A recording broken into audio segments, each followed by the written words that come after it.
Hi everybody, and welcome back to Borderlines today. So today I'm going to speak about a subject which, to be honest, I must be absolutely mad to even do. Okay, because what we're going to do is talk about, should the UK rejoin the EU? Okay, so that's what we're going to do. Now, I know a lot of people that would be on the side of the UK rejoining the EU. Okay, but I'm going to try and take the route of not passing any judgment on what I personally think the UK should actually do. Okay, so that's the route I'm going to go down. And the reason I thought I'd do this is because I was having a look on Sky News.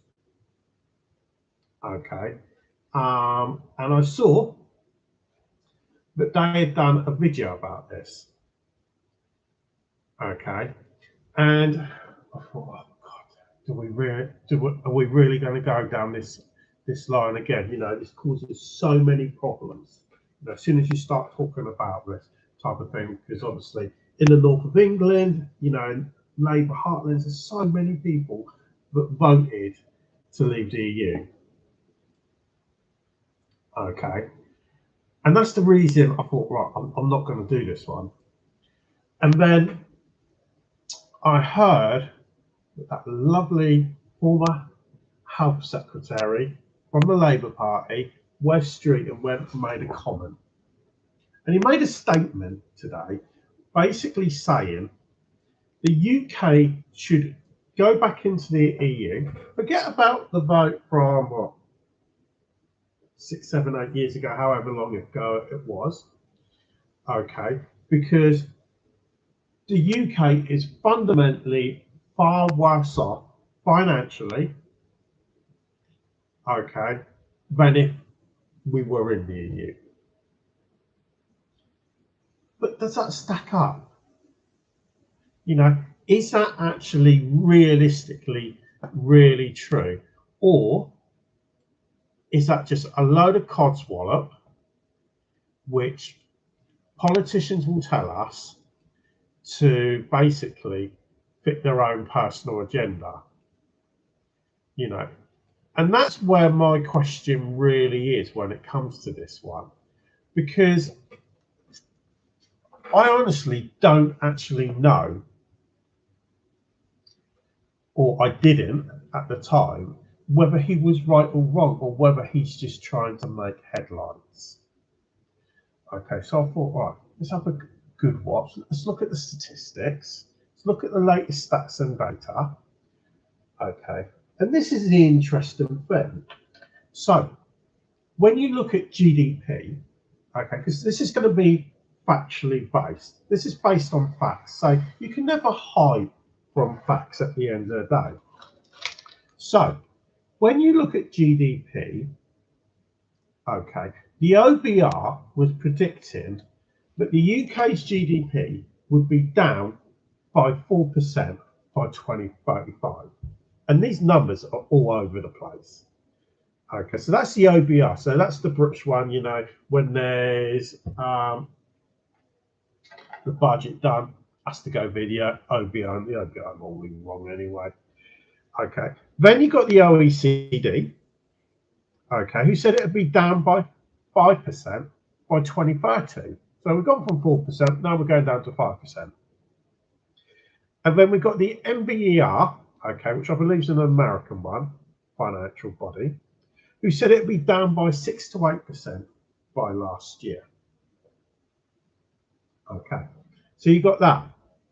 And then you look at GDP for this first quarter of this year.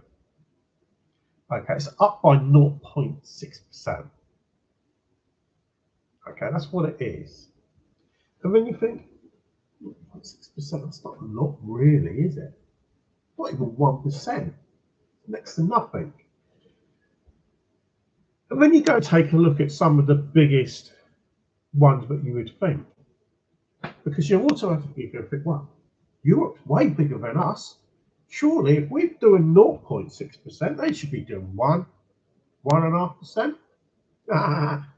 This is where it gets funny, and this is where it gets stupid. In Europe, they've achieved for their first quarter for this year, for their GDP, 0.1%. That's it, just 0.1%, which in my book is pretty pathetic. And then if you compare us to the US, who you think have pretty much got the biggest economy in the world, up there with normally China and India. Okay, they're normally like the top three. So how are we doing compared to the US? We're beating them. Now, you could argue, and this is only an argument, that some of it could be because of what he did with the tariffs, Donald Trump, when he started putting all these big tariffs on on countries, you know, like on the Europe and Mexico and Canada, China, probably did it on India, to be honest. I can't honestly remember. There were so many countries he put tariffs on. It was absolutely ridiculous, you know. So when you look at it from that point of view, okay, we're actually doing quite well. We've got no room to actually complain about how the country's doing at the moment when it comes to trading. Then you go and take a look. Who are we actually trading with? What countries are we trading with? And this is where a lot of their arguments are on what if you take into account what countries we're actually trading with, or why we should go back into the EU. Okay, so when we were all talking about at the end of the day that we should leave the EU because we'd be able to set up big trading deals with other countries around the world. The problem is, still to this very day, our biggest trading bloc is the EU. It accounts for 41%. Okay, 41%. The US is still 22%. Okay, which has never really changed. We never got the fantastic deal, whether people want to face it at the end of the day. And Donald Trump can change it at any stage because he has something in place, but he can change the deal. That's what he wants to do.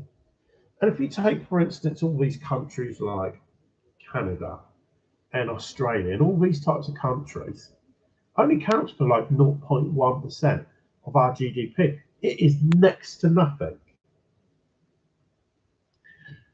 So then,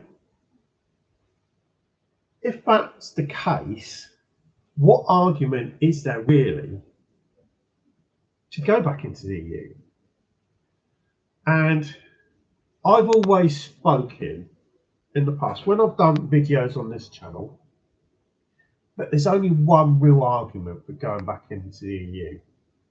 And it's the biggest argument, and it's the biggest talking point for God knows how many years, which is migration. Migration is the biggest talking point. It's the big thing for why people will vote in reform, whether they want to admit that or not. And when you look at the numbers, and this is the fundamental thing, before Brexit happened, and I openly admit, I'm not going to deny it, I voted for Brexit. Okay, but when you look at it, okay, and if you go for a freedom of information request from the Home Office, and the statistics will show this. Since the day we formally left and we had a deal with the EU, okay, immigration every single year has been over 30,000. I think the lowest figure was around about 32 to 33,000. Okay, every year it's been over 30,000. Okay, last year it was what, around about 43,000. approximately. Okay, I haven't got the figures in front of me at the moment, so it was around about 43,000. Now, in essence, some people may say, well, it's not too bad, Kevin. But if you take a look at migration overall, before we left the EU, most years it was only around 10,000, but illegal. This is illegal migration. Never ever hit 20,000. You know, that's cloud cuckoo land, thinking it's going to hit 20,000.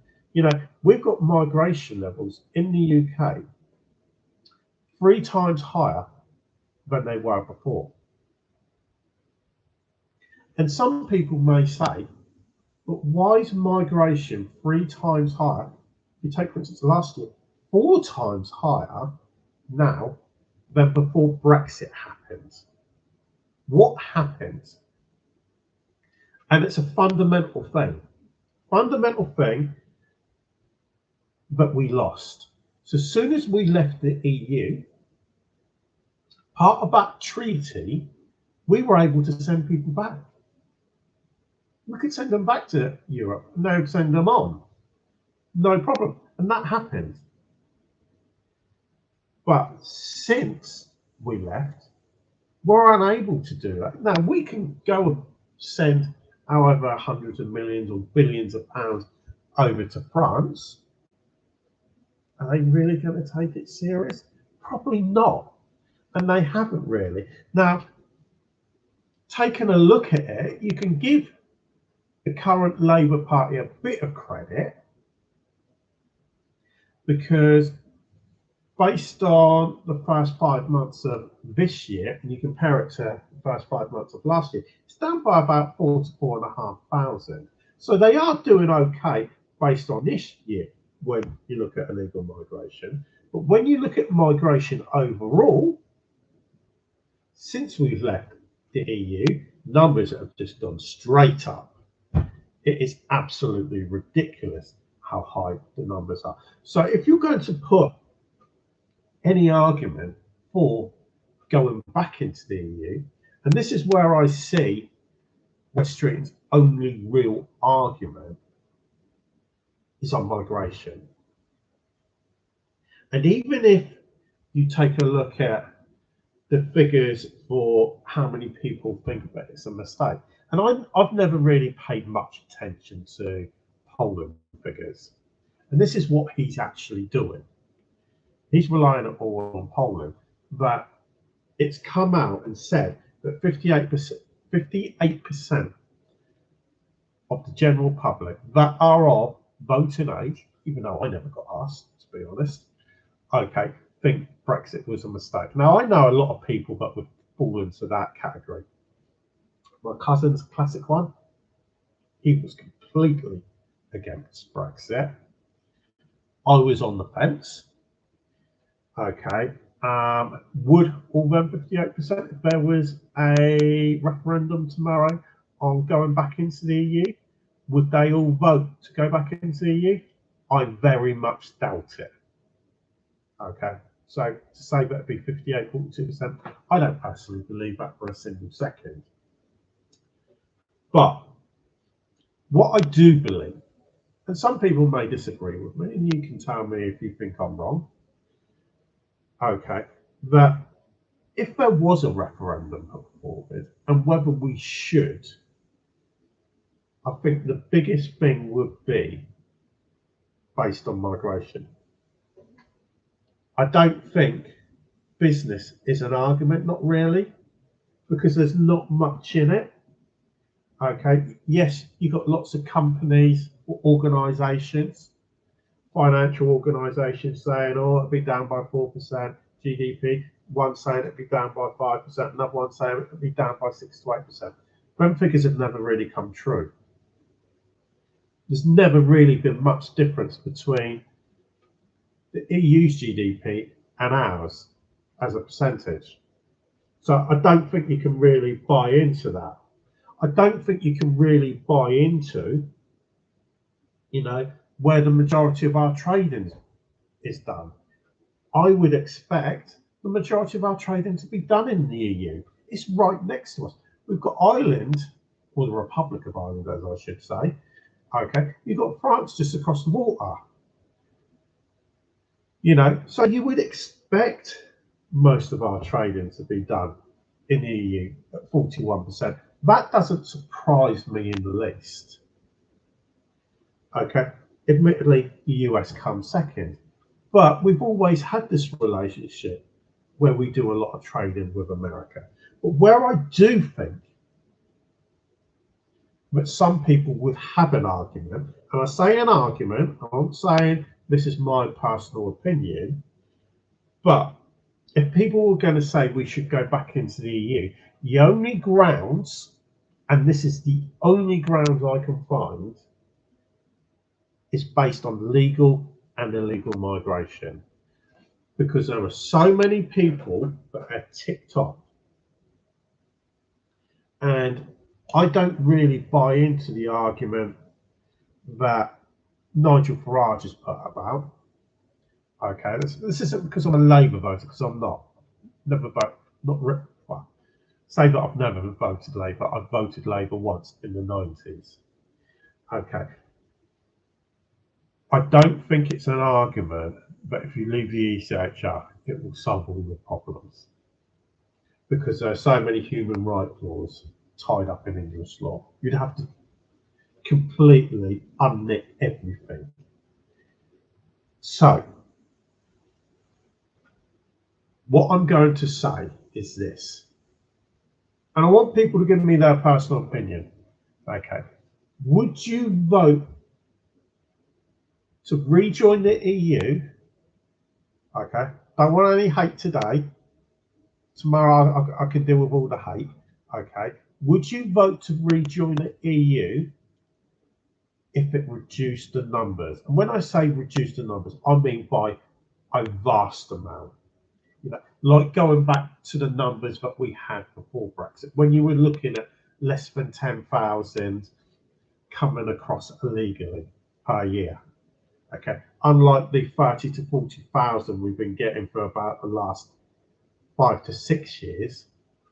So, would you consider voting to go back into the EU if it was based on immigration and we got the numbers we used to get? So let us know in the comments down below. Try and keep it polite, or as polite as you can do. Okay, but for now, thanks for watching, and I'll speak to you all again a bit later.